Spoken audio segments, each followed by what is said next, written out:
Certaines histoires n'ont jamais été prouvées. Pourtant, elles traversent le temps. Maisons hantées, créatures inconnues, mythes anciens et phénomènes inexpliqués. Ici, on ne cherche pas à prouver, on cherche à comprendre. Bienvenue dans Au-delà des preuves. Maroc, région de Casa, printemps 2014. Un enfant de 7 ans sort jouer devant chez lui, comme tous les après-midi. Mais cette fois-ci, il ne reviendra jamais. Pas de demande de rançon, pas de témoin direct, et pas de corps retrouvé. Les gendarmes enquêtent, interrogent, cherchent. Mais dans le village, personne n'est vraiment surpris. Parce que cet enfant, tout le monde le savait, il était différent. Il avait une ligne inhabituelle dans la paume de la main, un regard trop intense pour son âge, et un comportement étrangement calme, presque mature. Les voisins évitaient de croiser son chemin. Les autres enfants ne jouaient pas vraiment avec lui. Et même sa famille murmurait parfois en baissant les yeux. On l'appelait Zuri. Si vous n'avez jamais entendu ce mot, vous n'êtes pas seul. Ce n'est pas un terme religieux, pas un diagnostic médical. C'est une croyance qui est ancienne, transmise oralement de génération en génération. Une croyance qui dit que certains enfants naissent marqués. Mais marqués par quoi? Ça dépend à qui vous posez la question. Pour certains, c'est une bénédiction, un don. Pour d'autres, c'est une malédiction, un danger. Mais une chose est sûre, au Maroc, en Algérie ou dans certaines régions du Maghreb, des dizaines d'enfants ont disparu ces 20 dernières années. Officiellement, enlèvement, fugue, accident tragique, mais dans certaines familles et dans certains villages, on murmure autre chose. On parle de sons spécial, de trésors enfouis, gardés par des djinns, de sorcellerie, de sacrifices. Aujourd'hui, nous allons explorer cette croyance troublante. Nous allons chercher la frontière entre légende et disparition bien réelle, entre mythe populaire et manipulation. Bienvenue dans Au-delà des preuves. Ceci est l'histoire des enfants Zouri. Pour comprendre cette histoire, il faut d'abord comprendre la croyance. Et pour ça, il faut remonter loin. Le mot Zouri ne vient d'aucun texte sacré. Vous ne le trouverez ni dans le Coran, ni dans un ouvrage religieux officiel. Ce n'est pas une doctrine, c'est ce qu'on appelle une croyance populaire, transmise de bouche à oreille, de grand-mère à petite-fille, de père en fils. On raconte que certains enfants naissent avec des signes particuliers, des marques, des comportements, des capacités, physiques ou encore psychologiques. Mais ils se distinguent des autres enfants immédiatement. Parmi les signes les plus souvent évoqués, on retrouve une ligne inhabituelle dans la paume de la main, parfois continue ou discontinue, un regard jugé trop intense, trop pénétrant pour un enfant de cet âge, un comportement solitaire, calme, introspectif, comme si l'enfant était déjà vu, une attirance inexpliquée pour des lieux abandonnés, des ruines ou encore des sites, des rêves récurrents, des visions, une sensibilité extrême aux atmosphères. Certains parents vont consulter. Ils montrent la main de leur enfant à une sage-femme, à un imam, à un voyant. Ils posent des questions, ils cherchent des réponses. Pour certaines familles, ces signes sont une bénédiction. L'enfant aurait un don, une connexion particulière avec le monde de l'invisible. Il pourrait devenir guérisseur, voyant ou encore protecteur. Mais pour d'autres familles, c'est la malédiction, parce qu'on dit que ces enfants peuvent voir ce que les autres ne voient pas. Ils perçoivent les djinns, les esprits, les forces cachées, qui sont des intermédiaires entre le monde des vivants et celui de l'invisible. Et c'est là que tout commence, parce que ce qui est différent fait toujours peur. Et ce qui fait peur attire parfois la convoitise. Pourquoi est-ce qu'on voudrait s'en prendre à un enfant à cause d'une croyance? C'est la question que tout le monde se pose. Et la réponse est aussi vieille que l'humanité. L'argent. Dans l'imaginaire populaire lié aux enfants Zouri, il y a une dimension qui dépasse le spirituel. On dit que ces enfants auraient un pouvoir unique, celui de détecter des trésors enfouis sous terre, des trésors cachés depuis des siècles, des pièces d'or enterrées par des sultans, des bijoux dissimulés pendant les invasions, des richesses oubliées, protégées par des sortilèges ou par des djinns gardiens. Selon la légende, ces trésors ne peuvent pas être trouvés par n'importe qui. Il ne suffit pas de creuser au hasard. Il faudra un intermédiaire, quelqu'un de pur, de connecté, un enfant Zouri. L'enfant, en fait, serait capable de sentir l'emplacement du trésor, de voir à travers la terre, de communiquer avec les djinns qui le protègent. Mais ça va encore plus loin. Certains récits disent que pour accéder au trésor, ils font un sacrifice, que le sang de l'enfant Zori doit être versé sur le sol, que c'est le prix à payer pour briser le sortilège. Vous voyez où ça mène? Une croyance, une rumeur, une promesse de richesse. Et soudain, des enfants deviennent des cibles. Des familles qui cherchent des réponses après une disparition. Des villages entiers qui murmurent. Des gendarmes qui enquêtent et qui tombent sur ce mot, Zori. Passons maintenant aux faits, aux affaires documentées, aux articles de presse, aux enquêtes policières. En 2012, une petite fille prénommée Naïma disparaît dans les régions de Maroc.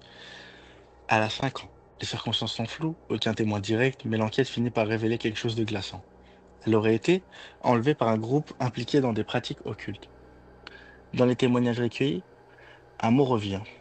Encore et encore, Zouri. L'affaire fait scandale au Maroc. Le site d'actualité Jeune Afrique évoque un sacrifice rituel en lien avec la sorcellerie. D'autres médias parlent de kidnapping d'enfants Zouri. Ce n'est pas un cas isolé. En 2016, dans la région de Taza, un enfant de 8 ans disparaît à l'école. En 2018, une fillette de 6 ans dans un village de Meknes. Et en 2020, encore des disparitions, puis encore. À chaque fois, des enquêtes sont ouvertes. À chaque fois, des familles supplient pour retrouver leurs enfants. Et à chaque fois, dans les rapports de gendarmerie, dans les témoignages, ce mot revient. Zouri. Des gendarmes confirment en off avoir enquêté sur plusieurs affaires où cette croyance était mentionnée, parfois par les ravisseurs eux-mêmes, qui avouent avoir cherché un enfant embarqué, parfois par les familles qui expliquent que leurs enfants étaient différents. Mais ces phénomènes ne s'arrêtent pas aux frontières du Maghreb. Les rumeurs autour de meurtres sacrificiels d'enfants circulent aussi en Europe. Octobre 2022, Paris 19e. Lola, 12 ans, ne rentre pas de l'école. Le soir même, son corps est retrouvé dans une malle au pied de son immeuble. Le crime est d'une violence extrême.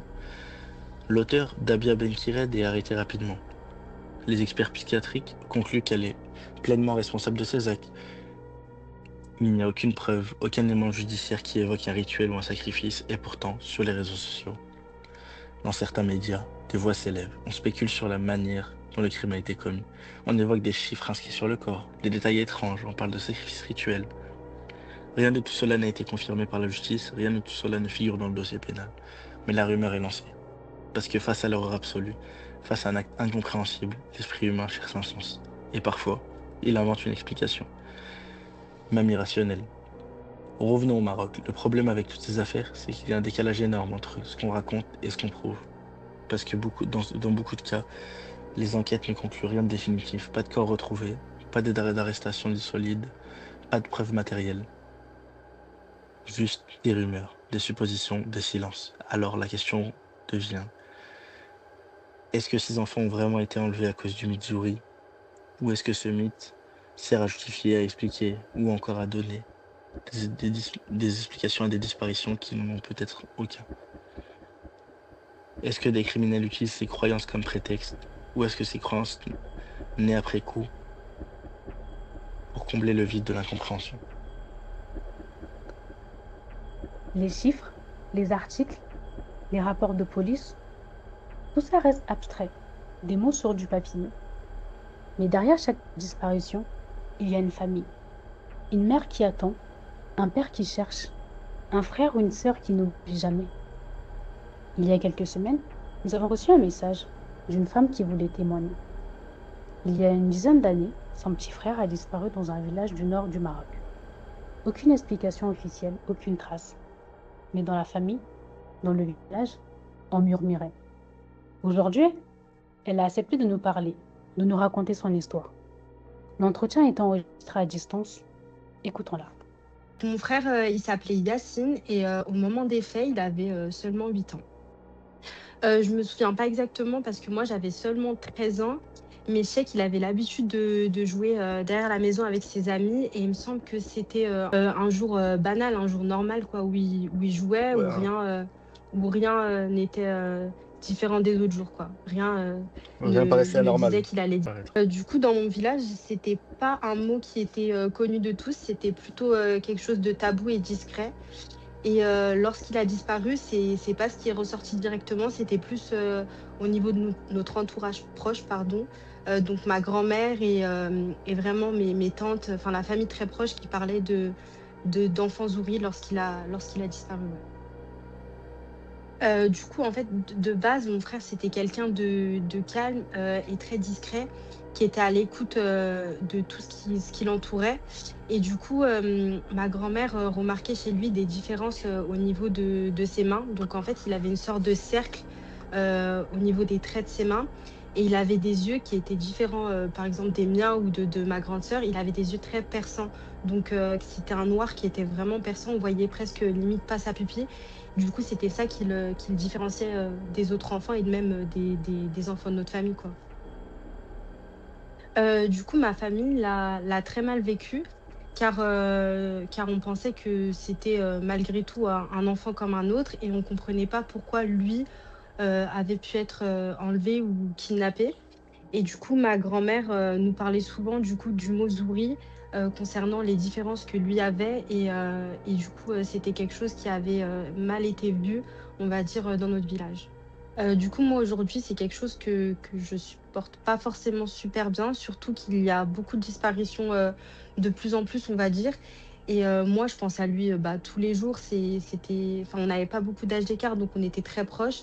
Donc moi, je pense à lui tous les jours. C'est quelque chose qui me pèse et je défends des causes justement, concernant les enfants, disparus et cetera. Comme beaucoup de disparitions, donc il y a des enquêtes, mais vu qu'elles ont été portées au niveau, de Zoury et cetera, qu'il y a eu beaucoup de voyances, d'histoires comme ça autour de la disparition de mon frère, c'est pas quelque chose qui a été approfondi et qui est parti très loin. Mm. Ça a été vite classé comme, désolée, hein, ça a été vite classé comme, enfant disparu, normalement, quoi. Enfin, il y a pas eu de recherche de kidnappeur ou quoi que ce soit.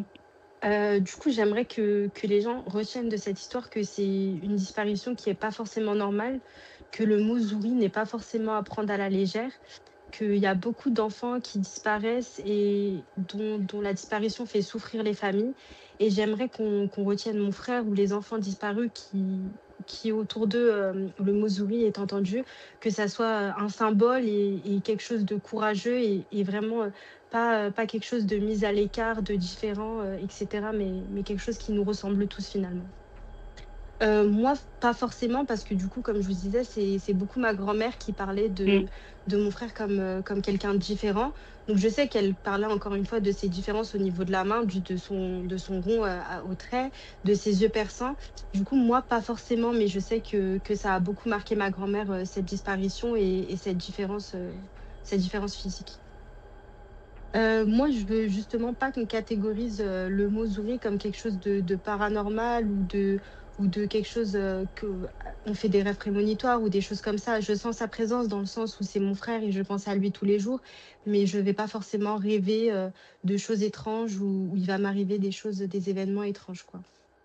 Bah, j'aimerais lui dire que c'est quelqu'un, qu'il a été fort, qu'il a été courageux, parce qu'il a quand même vécu, des critiques et des moqueries des autres enfants vu ses différences et du coup, j'aimerais lui dire, bah, que je l'aime et que je penserai à lui, toute ma vie, quoi. Trafic, enlèvement crapuleux, et dans quelle mesure cette créance est utilisée comme justification après coup, comme explication rapide quand il n'y en a pas d'autre. Parce qu'il y a un phénomène psychologique troublant qui se produit. Quand un enfant disparaît ou on ne trouve pas d'explication rationnelle, le mythe remplit le vide. Il donne un sens, une cause. Mais si cette cause est irrationnelle, c'est ce qu'on appelle en psychologie sociale un récit explicatif. Face à l'absurde, face à la douleur, face à l'incompréhensible, l'esprit humain cherche une explication, n'importe laquelle, même surnaturelle. Et parfois, ce mythe devient une arme pour stigmatiser un enfant jugé trop différent, pour justifier des violences, des exclusions, des abandons, pour détourner l'attention des vrais responsables, ou de la vraie responsabilité, la pauvreté, l'isolement, le manque de protection de l'enfance. Le paranormal fascine, il intrigue, il fait peur, il captive, mais il peut aussi détourner l'attention des causes réelles, des systèmes qui dysfonctionnent, des adultes qui ferment les yeux, des enfants qui ne sont pas protégés. Et quand la superstition remplace la raison, quand le mythe remplace l'enquête, ce sont toujours les plus vulnérables qui en paient le prix. Les enfants, les familles, les oubliés. Derrière chaque légende, il y a souvent des vies, des familles brisées, des silences qui durent des années. des absences que rien jamais ne pourra combler. Les enfants auraient une croyance qui oscille entre folklore ancestral et tragédie contemporaine, entre imaginaire collectif et disparition bien réelle. Cette histoire nous rappelle quelque chose d'essentiel.